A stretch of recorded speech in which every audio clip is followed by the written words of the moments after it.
할렐루야. 우리 앞뒤 보러 같이 인사합니다. 당신은 행복한 사람입니다.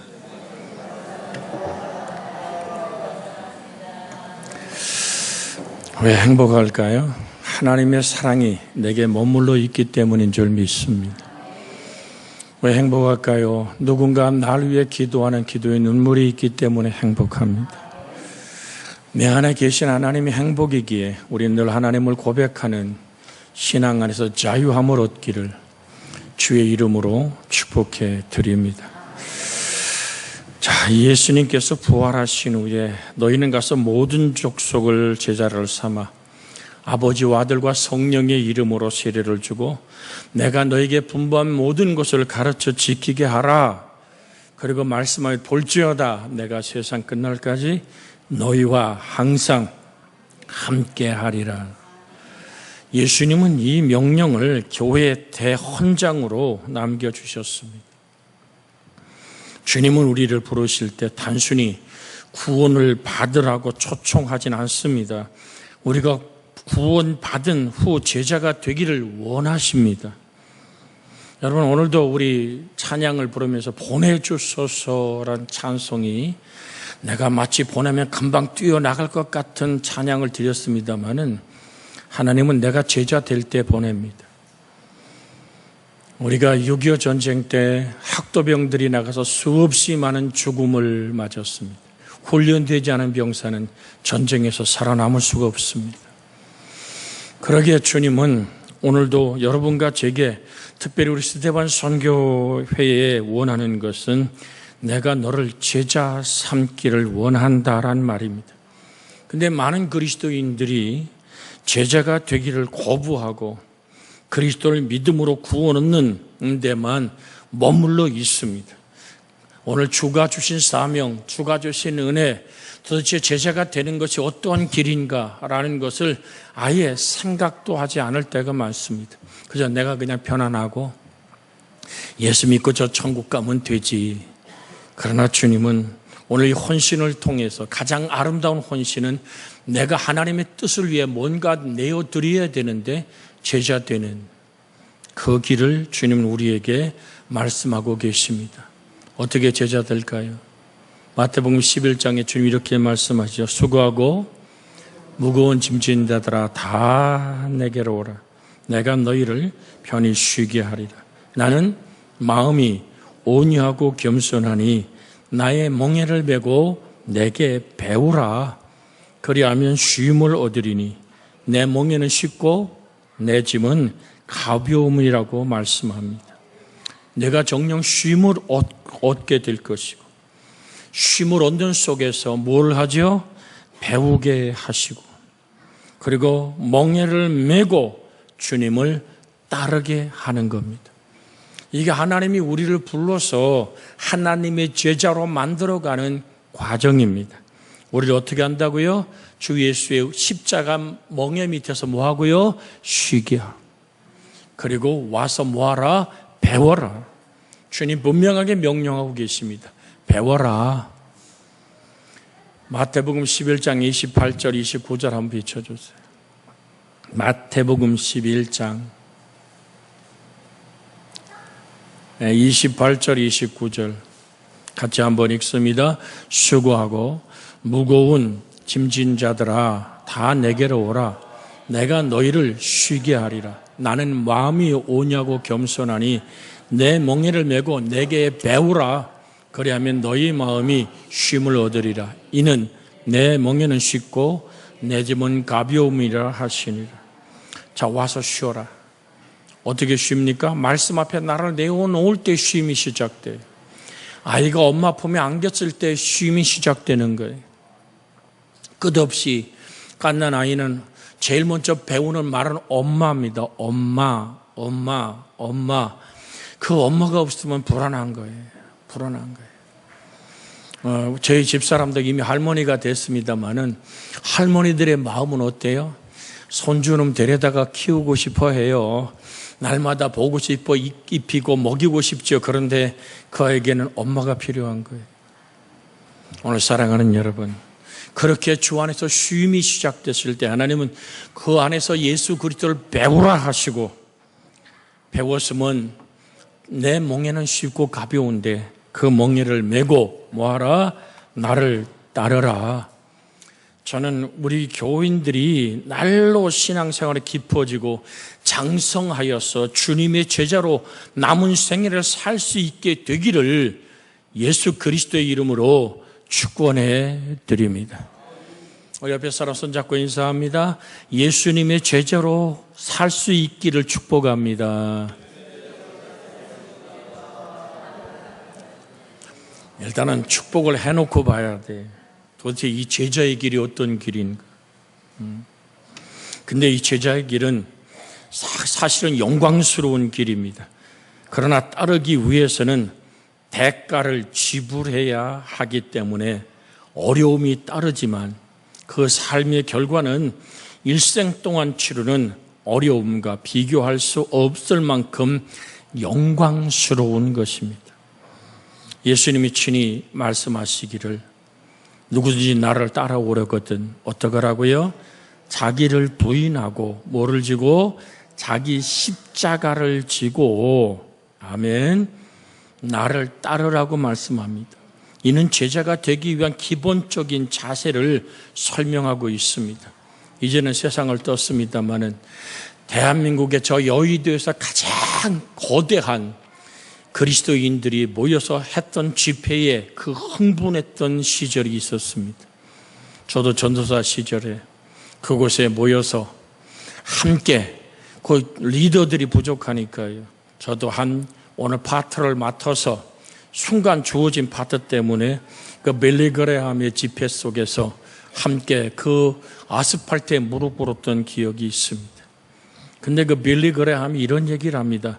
구원은 거저 받았지만 제자가 되기 위해서는 우리가 가진 모든 것을 지불해야만 합니다.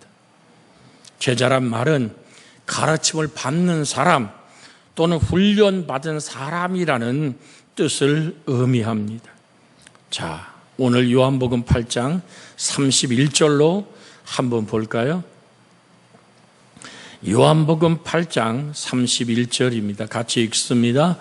그러므로 예수께서 자기를 믿는 유대인들에게 이르시되 너희가 내 말에 거하면 참으로 내 제자가 되고 너희가 내 말에 거하면 참 내 제자가 된다라고 말합니다.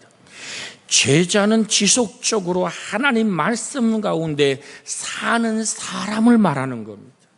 그저 예배당 오면 하나님 말씀대로 살고 예배당 나가면 성경책 그냥 아무데나 내가 늘 얹어놓고 교회 올 때 그냥 이렇게 먼지 이렇게 털어 뭐 먼지 보더니 이래갖고 오는 건 제자가 아니. 제자가 누구냐? 오늘 성경은 말하죠. 너희가 내 말에 거하면 참으로 내 제자가 되고 그러면서 말씀하죠. 진리가 너희를 자유케 하는 그 놀라운 기적을 경험할 것을 말합니다. 제자는요, 진리를 깨닫게 되고 이 진리 안에서 우리를 자유롭게 할 수 있는 오늘 이렇게 내가 주의 말씀 안에 거하고 주의 말씀 속에서 내가 진정 진리의 자유를 누립니다라는 고백은 자신이 제자됨을 인정하는 단계입니다. 먼저는 내가 하나님의 제자됨을 인정해야 되잖아요. 자, 그러면 오늘 다른 사람들이 내가 예수님의 제자인 것을 어떻게 증명할까? 요한복음 13장 34절을 한번 볼까요? 요한복음 13장 34절입니다. 같이 읽습니다. 새 계명을 너희에게 주노니 서로 사랑하라. 너희가 너희를 사랑한 것 같이 너희도 서로 사랑하면 그 다음 절요. 너희가 서로 사랑하면 이로써 모든 사람이 너희가 내 제자인 줄 알리라. 분명하게 말합니다. 새 계명을 너희에게 주노니 서로 사랑하라. 내가 너희를 사랑한 것 같이 너희가 서로 사랑하고 너희가 서로 사랑하면 이로써 모든 사람들이 뭐라 그래요? 너희가 내 제자인 줄을 알리라. 제자는 사랑을 실천하는 사람입니다. 여기서 사랑의 실천이란 예수님께서 우리를 사랑한 것처럼 정말로 힘든 단어가 등장합니다만은 원수까지 사랑할 수 있어야 하며, 더 나아가서는 자기 생명을 버리기까지 다른 사람을 사랑할 수 있어야 됩니다. 너희가 서로 사랑하는 걸 보면 사람들이 뭐라 그런다고요? 아, 저 사람 예수 믿는 사람 맞네. 그래서 사랑을 살아내는 삶 속에서 나로 다른 사람이 제자인 것을 인정하는 두 번째 단계를 걸치는 것입니다. 그렇다면 예수님이 그래, 너는 내 제자가 맞아 라고 인정하는 단계는 어떤 단계일까요? 요한복음으로 봅니다. 15장 7절로 8절에 있는 말씀입니다. 주님이 친히 하신 말씀이죠. 요한복음 15장 7절로 8절, 너희가 내 안에 거하고 내 말이 너희 안에 거하면 무엇인지 원하는 대로 구하라. 그리하면 이루리라. 너희가 열매를 많이 맺으면 내 아버지께서 영광을 받을 것이요 너희는 내 제자가 되리라. 자, 요한복음을 통해서 지금 우리가 읽은 이 말씀, 여기서 열매는 전도를 가리킵니다. 우리가 예수 그리스도와 연합된 삶을 살게 될 때 다른 사람을 예수 그리스도의 복음으로 구원할 수가 있습니다. 이는 하나님이 나를 제자로 인정하는 단계입니다. 정녕 여러분이 스스로 나는 제자다 말씀 안에 계속 거합니까? 정령껏 내가 진리의 자유함을 경험하며 내가 예수님 따라가길 원합니다라고 내가 인정하는 제자의 단계에서 사랑 늘 드렸어요? 사랑은 내가 없는 거예요. 할렐루야. 사랑은 사랑하는 사람만 있는 거예요. 여러분이 주님을 사랑하기를 주의 이름으로 부탁을 드립니다. 때로는 하나님 말씀을 바로 이 오늘 찬양과 경배의 시간에 말씀을 전할 때 목사가 늘 느끼는 것 중에 하나가 뭐냐면 전혀 목사를 쳐다보지 않고 앉았다가 가는 분들이 계십니다. 설교를 해도 목사하고는 상관없어요. 그저 너는 얘기해라. 여러분, 만약에 여러분이 여러분 자녀하고 얘기하는데 애가 핸드폰 만져가면서 얘기하세요. 그리고 핸드폰 만지고 있다면 여러분 마음 어떨까요? 저는 드리고 싶어요. 여러분과 제가 주님께 집중하는 영혼들이 되어지기를 주의 이름으로 부탁을 드립니다. 정녕 원하는 겁니다. 여기 서 있는 목사에게 집중하라는 얘기가 아닙니다. 예수 그리스도의 말씀에 집중하자. 그 포도나무에 붙어있는 나 가지가 되어지기를 주 예수의 이름으로 축복해 드립니다. 제자의 자격은 말씀을 배우고 행동하고 전도의 결실을 맺어야만 합니다. 예수님을 허다한 무리가 따르고 있을 때 제자는 세 가지 원리를 지금 본문에 우리 홍영표 사랑하는 하나님의 아들 읽은 말씀 안에서 우리는 만날 수 있습니다. 26절 한번 볼까요? 화면에 떴습니다. 같이 읽습니다. 무릇 내게 오는 자가 자기 부모가 처자와 형제와 자매와 더욱 자기 목숨까지 미워하지 아니하면 능히 내 제자가 되지 못하고 라고 말씀합니다. 27절에 뭐라 그러죠? 누구든지 자기 십자가를 지고 나를 따르지 않는 자도 능히 내 제자가 되지 못하리라. 33절에 뭐라 그럽니까? 같이 한번 읽습니다. 33절, 이와 같이 너희 중에 누구든지 자기의 모든 소유를 버리지 아니하면 능히 내 제자가 되지 못하리라.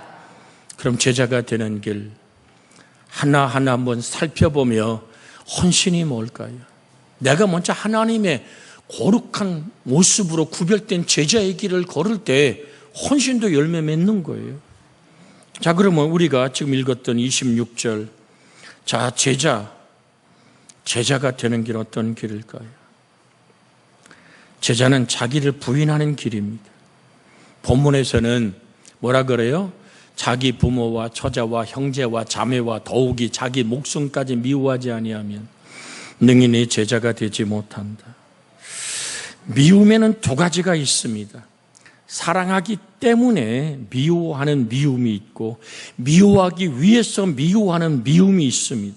여기서 미워한다는 것은 악을 품고 증오하는 것이 아니라 하나님을 사랑하기 위하여서 미워해야 할 때는 당연히 미워해야 한다는 의미를 말하고 있는 겁니다. 성질내고 칼을 들고 그렇게 폭력을 행하는 정말로 모든 자의 가슴 속에서부터 증오의 미움을 얘기하는 것이 아니라 하나님을 사랑하기 때문에 그 사랑의 경중을 얘기합니다. 다른 말로 말하면은 아가페의 사랑을 갖기 위해서 에로스의 사랑을 미워하는 겁니다. 좀 헬라어로 썼습니다만은 아가페란 말은 하나님의 사랑 안에 거하는 것을 말합니다. 조건 없는 사랑. 이 하나님이 세상을 이처럼 사랑하사 독생자를 주셨으니, 아멘.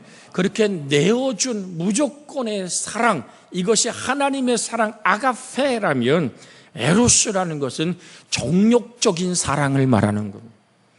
정말 하나님이 주신 사랑이 아닌 육신의 정욕과 안목의 정욕에 자기 모든 이기적 사랑의 뱃속을 채우고 싶은, 자기의 욕망의 감각을 만족시키고 싶은 그 사랑을 에로스의 사랑이라고 말합니다. 그래서 우리 한번 따라할까요? 아가페적인 사랑을 갖기 위하여 에로스적인 사랑을 미워하는 것입니다. 여러분, 예수님 분명히 얘기해. 내 부모를 공경하고 형제를 사랑하라고 말합니다. 내 이웃을 사랑하는데 자기 목숨같이, 자기를 사랑함같이 사랑하라고 말합니다. 내가 온 곳은 사람이 그 아비와 딸이 있던 어미와 며느리가 시어머니와 불화하게 하려 함이란 말씀도 있습니다. 사람의 원수가 자기 집안 식군이란 말씀이 있습니다. 여러분, 아비나 어미를 나보다 더 사랑하는 자도 내게 마땅치 않고, 또 아들이나 딸을 나보다 더 사랑하는 자도 내게 합당치 않다라고 마태복음 10장 35절 37절에 말하고 있습니다. 사랑해야 할 부모가 나 형제를 미워해야 한다는 말일까요? 아닙니다. 자기 가족을 미워하라는 것은 하나님의 사랑을 거역하는 에로스적인 사랑을 부인하라는 말씀입니다. 하나님을 사랑하지 않고 가족을 더 사랑하게 되면 결국은 가족은 원수가 됩니다. 이 영적인 원리를 잊지 않기를 주의 이름으로 부탁을 드립니다. 하나님의 사랑 안에서 오늘 정말로 내 부모, 형제, 자녀 모두를 사랑할 수 있기를 주의 이름으로 부탁을 드립니다. 여러분, 하나님의 사랑 없이 인간적 사랑만 요구하고 이기적 사랑만 요구할 때, 여러분 솔직하니 여러분의 가족을 한번 지금 스쳐 지나가게 생각해 보십시오.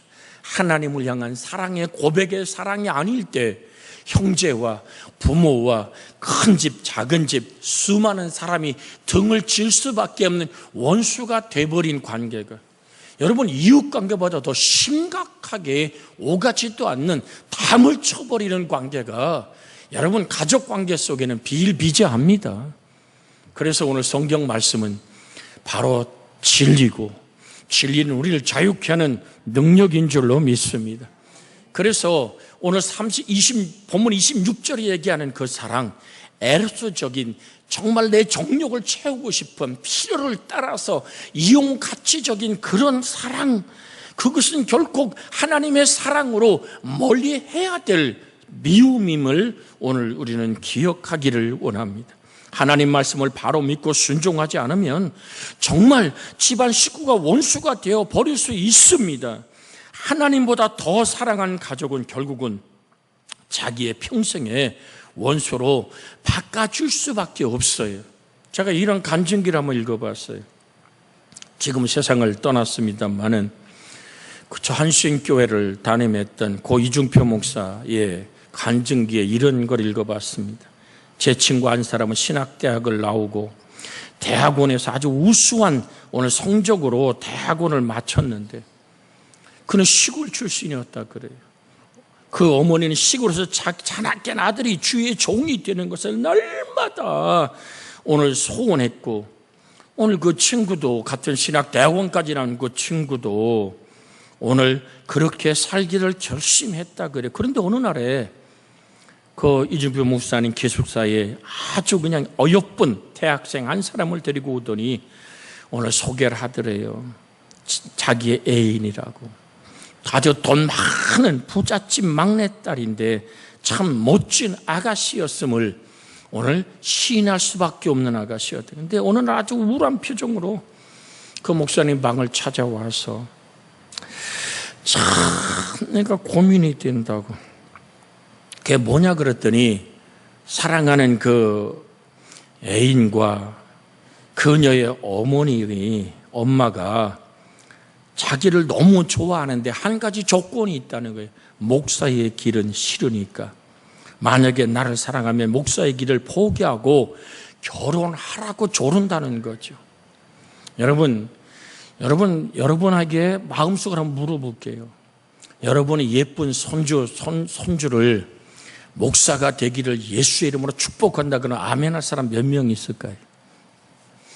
여러분 지금 아무 말도 안 하는 거 보니까 여러분 내 자녀가 이 주의 종의 길을 가기를 결심할 때 전에도 한번 드렸습니다마는 서울대학 나오고 미국에 유학까지 마치고 정말 어디나 취직할 수 있는 그것도 하버드까지 나온 장남이 아버지가 장로님이요 엄마가 권사님이고 형제들 딱 모아놓고 내가 중대 발표를 하겠다고 그러니까 다 기대하고 야 어디 들어가려고 그러냐 그랬더니 나는 저 아마존 장글 속에 있는 오지에 선교사로 가겠다고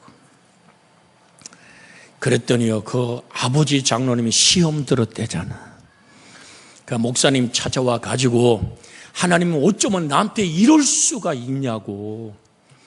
아니 그 셋째 아들놈 그 꼴통 그놈이 목사가 된다 그러면 날마다 사고치는 그놈이 되는 데가 이해가 되는데 아니 서울대학 우수하게 나와서 하버드까지 나오고 모든 자격을 갖춘 아니 그놈이 지금 그것도 목사가 아니라 아마존 장글에 오지 선교사로 가겠다니 하나님은 나를 이렇게 하는 게 아니라고. 제가 뭐 제 딸한테 물어봤어요. 민지야 너 사모 되고 싶은 생각 없으냐 그랬더니 우리 딸이 말이요 밥 먹다 말고 기절하더라니까. 아빠라 그리고 펄펄 뛰어 그랬어. 내가 지금 마음속으로 그래. 야 제가 펄펄 뛰는 거 보니까 가능성이 있네. 오늘 사랑하는 여러분 그렇게 너나 나나 여러분 목사가 이 앞에 서 있고 제 아들놈도 목회자의 길을 걸어가고 있습니다만은 그 길이 그렇게 만만한 길은 아니잖아요. 그래서 고민하다 말고 이 친구가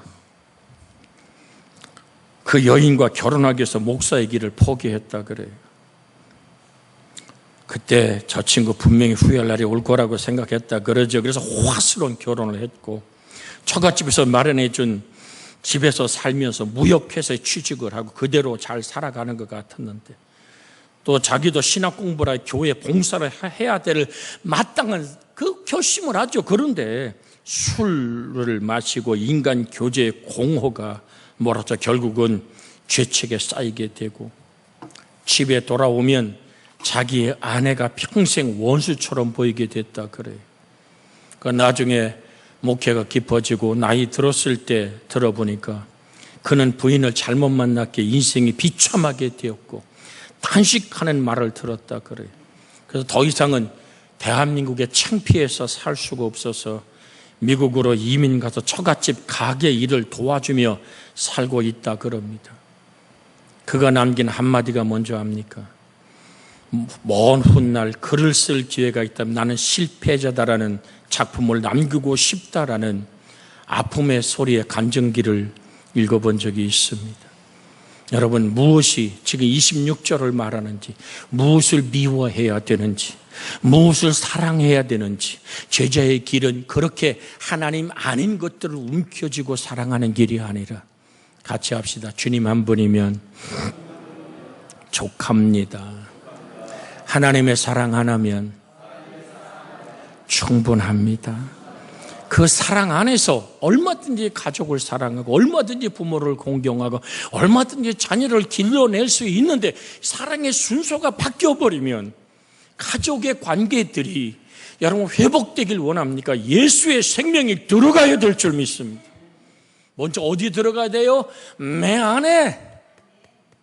내 안에 아가페의 사랑이 만들어져야만 될 줄로 믿습니다. 우리는 주님의 음성을 귀를 기울여야만 합니다. 사랑해야 할 시간에 사랑해야만 합니다. 부정해야 할 때에는 자기를 이겨야만 될 줄로 믿습니다. 미워할 때에 사랑하게 되면 결국은 하나님도 사람도 사랑할 수 없게 되어버립니다. 제자의 길은 자기를 부인하는 길입니다. 자기 교만, 자기 안일, 자기의 생각을 부인하고 그리스도를 따르기 원하는 싸움입니다. 제자의 길은 싸움의 길입니다. 오늘도 영적 전쟁에 관한 말씀을 1부, 2부 때 드렸습니다마는 제자의 길은 자기를 십자가에 못 박고 내 안에 사는 이가 그리스도입니다라고, 내가 육체 가운데 사는 것은 나를 사랑하사 나를 위하여 자기 몸을 버리신 하나님의 아들을 믿는 믿음 안에 사는 삶. 도대체 그것이 내게 뭘 갖다 준다고요? 여러분 잘 아는 구절 있죠. 너희는 먼저 그 나라와 그를 구하라. 그러면 이 모든 것을 너희에게 도하시리라. 순서가 바뀌면 안 돼요. 주님 사랑 안에서 형제를 향한, 이웃을 향한 사랑이 드러나기를 주의 이름으로 부탁을 드립니다. 우리가 사랑한다 하지만 자기를 부인하지 못하는 사랑은 위선입니다. 이웃을 사랑한다 하지만 나를 위해 이웃을 사랑하는 사랑은 그 또한 이용가치적인 외식입니다. 자기로부터 시작한 사랑은 미움을 내포하고 있습니다. 여기에는 나를 위한 사랑 때문에 실망이 따릅니다. 사람이 자기 욕구를 충족시키는 대상으로 남편을 사랑하고 또 아내를 사랑하다가 실망하게 됩니다. 자기를 부정하지 않으면 사랑하고 후회하게 됩니다. 자기를 위해 상대를 사랑하기 때문에 문제가 있는 겁니다. 이런 사람은 이기적 사랑이요, 결국은 자기를 미워하게 되고, 참 사랑을 하면 자기 사랑을 먼저, 오늘 내가 이기적인 모든 사랑을 버리는 겁니다. 자기를 부정하고 시작하는 사랑은 아가페의 사랑이라고 말할 수 있습니다. 자, 두 번째 27절 한번 읽습니다. 누구든지 자기 십자가를 지고 나를 따르는 자도. 자, 같이 읽으면 누구든지 자기 십자가를 지고 나를 따르지 않는 자도 능히 내 제자가 되지 못하리라. 십자가는 죽음을 의미합니다. 예수님이 뭐를 지고 가셨죠? 십자가의 틀을 지고 가셨죠. 예수님 양옆에 좌편 우편에 못 박힌 강도도 자기 십자가를 지고 갑니다. 십자가 형을 받은 죄수들이 자신이 달릴 십자가를 지고 갔던 것을 기억합시다. 자기 십자가는 두 가지 뜻이 있습니다. 하나는 자기 자신이 십자가를 지고 죽는다는 것입니다. 다른 사람을 죽이려 하지 않고 내가 죽는 것이 십자가입니다. 내가 죽지 않고는 다른 사람들로 죽으라 하니 여전히 문제가 생기잖아요. 가족 안에서도 그렇죠. 이야, 그냥 토끼 같은 아내를 얻어왔더니 언제 저렇게 늑대같이 사나워졌는지 모른다고. 그 말이 왜 나옵니까? 내가 안 죽으니까 그래. 내가 안 죽어. 너는 묻고 싶은 거지. 그러니까 자꾸 우리 놈만 죽이려고 그래요. 나는 안 죽고 놈만 죽이려고 그러니까 미움이 떠나지 않습니다. 십자가는 십자가형을 받은 사람이 지고 가는 겁니다. 같이 합시다. 내 십자가는 내가 지고 가는 겁니다. 아멘. 십자가를 지는 사람이 그 십자가에 죽는 거요. 여기 아멘이 나와야 되는데 다시 한번 해야 돼요. 십자가를 지고 가는 건 그 십자가에 자기가 죽는 거요.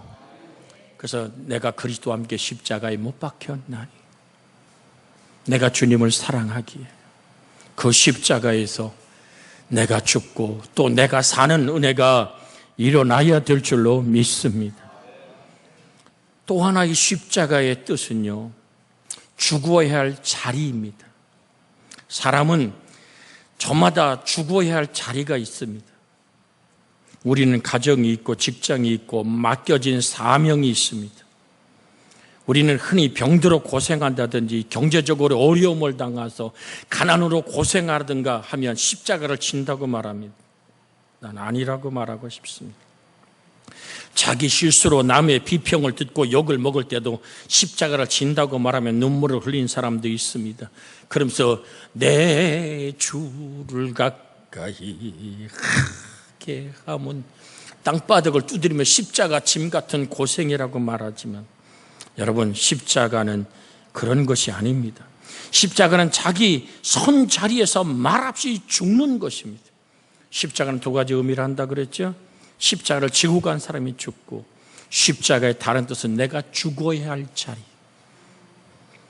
죽을 자리가 다 있습니다. 사랑하는 여러분, 우리가 죽어야 할 자리가 어딜까요?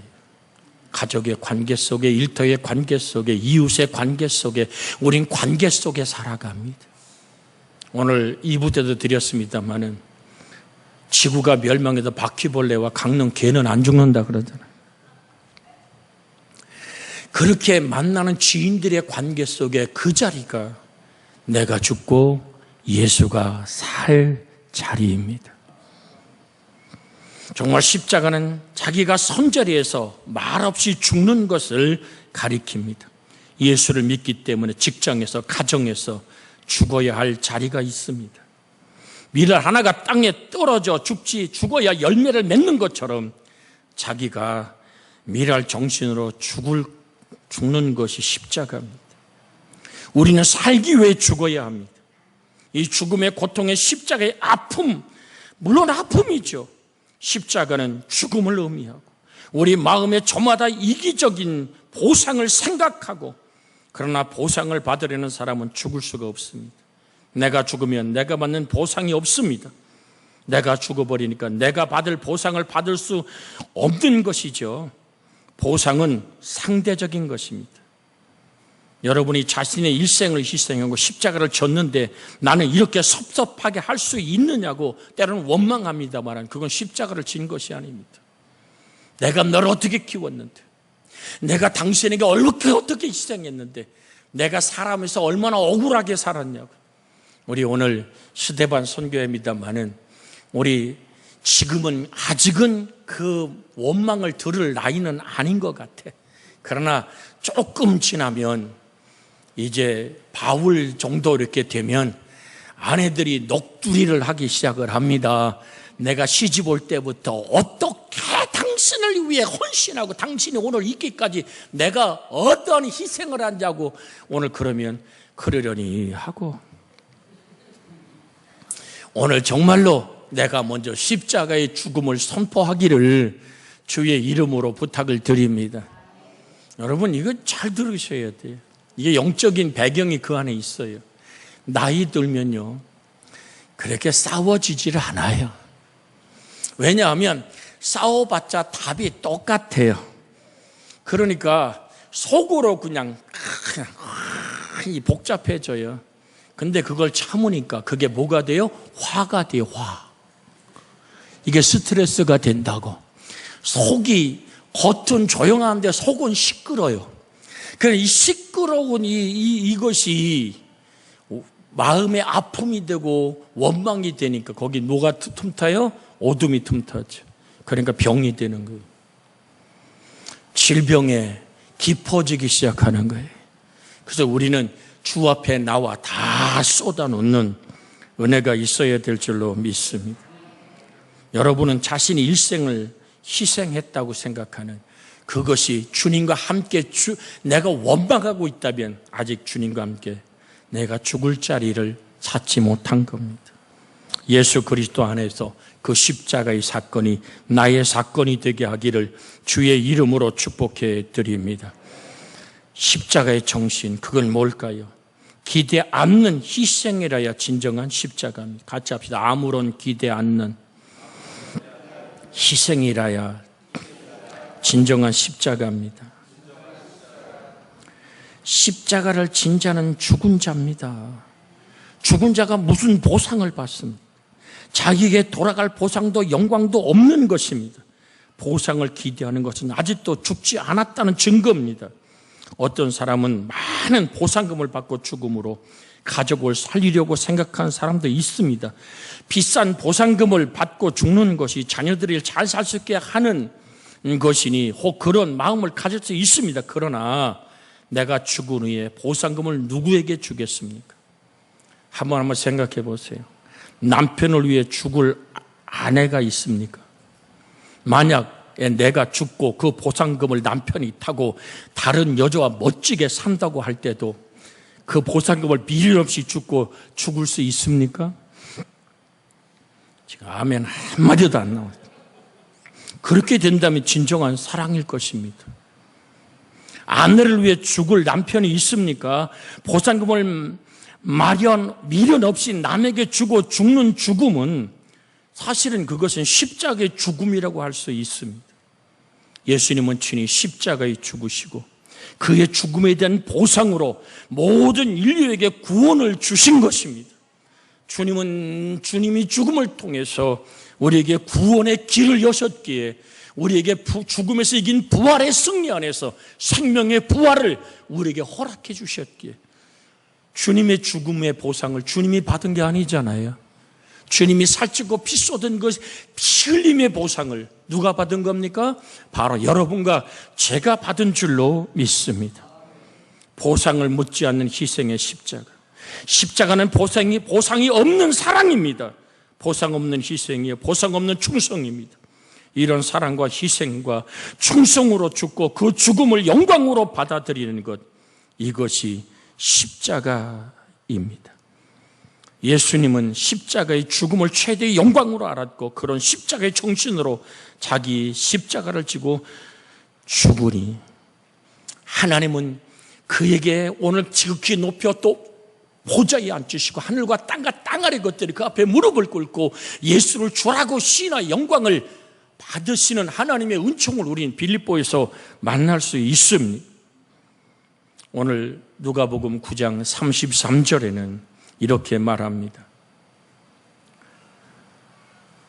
날마다 제 십자가를 지고 나를 쫓을 것이니라. 누가복음 9장 23절을 한번 봅니다. 누가복음 9장 23절 시작. 또 무리에게 이르시되 아무든지 나를 따라오려거든 자기를 부인하고 날마다 제 십자가를 지고 나를 따를 것이니라. 보자, 시간이 다 됐어요. 설교는 지금 반만 했는데 여기까지 정돈하려고 그럽니다. 여러분, 십자가, 그것은 헌신과 연결되는 겁니다. 내가 하나님을 위해 헌신하고 그 십자가를 진다는 것은 보상이 없는 겁니다. 오직 하나님만이 기억하시면 족한 은혜 안에 머무는 것임을 우리는 바라봐야 될 줄로 믿습니다. 다시 이 시간에 이 말씀 붙잡고 합심하여 기도합니다. 주여, 아버지 하나님, 날마다 순교자의 심정으로 살아가기를 원합니다. 날마다 죽어야 가정이 회복됩니다. 날마다 죽어야 직장이 새로워집니다. 복음의 역사가 일어납니다. 우리는 기분이 좋으면 자신이 죽어서 양보도 하고 서비스도 하지만 화목도 합니다마는 어느 날 자신이 죽지 않고 살아서 반항하고 혈기를 부릴 때도 있습니다. 아버지 하나님, 날마다 십자가에 나를 못 박는 그 은혜의 사랑 안으로 우리가 들어갈 수 있도록 은총과 공렬과 자비를 내리어 주시옵소서. 예수님 이름으로 기도하나이다. 아멘.